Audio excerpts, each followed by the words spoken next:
Je vous salue au nom du Seigneur. Un petit message pour vous qui blâmez Dieu. Quelque chose doit être corrigé, frères et sœurs, concernant notre façon de penser. Nous autres chrétiens, quand nous prions, demandons quelque chose à Dieu. Généralement, nous avons déjà une idée derrière la tête de ce que nous aimerions recevoir quand nous nous adressons à Dieu. Pourtant, puisque c'est une demande, nous n'avons pas le droit de l'obliger, de le forcer à accomplir ce que nous avons planifié dans notre tête. Car nous devons toujours lui laisser faire sa volonté, ce que lui trouve bon pour nous. Ce qui signifie que la réponse peut être oui ou non, ou encore il faut attendre encore un petit peu. Puisque cela reste une requête, la réponse ne dépend pas de nous. Et si la chose que nous attendons comme nous l'avons imaginé ne s'accomplit pas, mais supposons que c'est le contraire, ne vous retournez pas contre Dieu.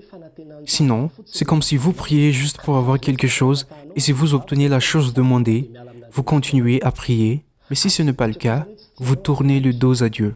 Cela ne veut pas dire que Dieu ne vous aime pas, ou encore qu'il n'existe pas, ou qu'il n'écoute pas, juste que Dieu a autre chose de bien meilleur à nous donner, mieux que ce que nous avons eu en tête depuis longtemps. Nous devons croire en cela car la parole de Dieu dit « Car je connais les projets que j'ai formés pour vous, dit l'Éternel, projets de paix et non de malheur, afin de vous donner un avenir et de l'espérance. » Jérémie 29, 11.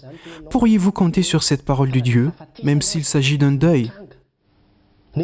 Alors que vous avez demandé et combattu dans la prière envers Dieu, n'oubliez jamais, frères et sœurs, peut-être que vous ne comprenez pas pour le moment.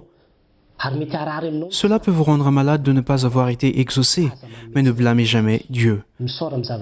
Remerciez-le pour toutes choses. Toutes choses concourent au bien de ceux qui aiment Dieu. Vous allez comprendre un peu plus tard la raison. À Dieu seul la gloire. Amen.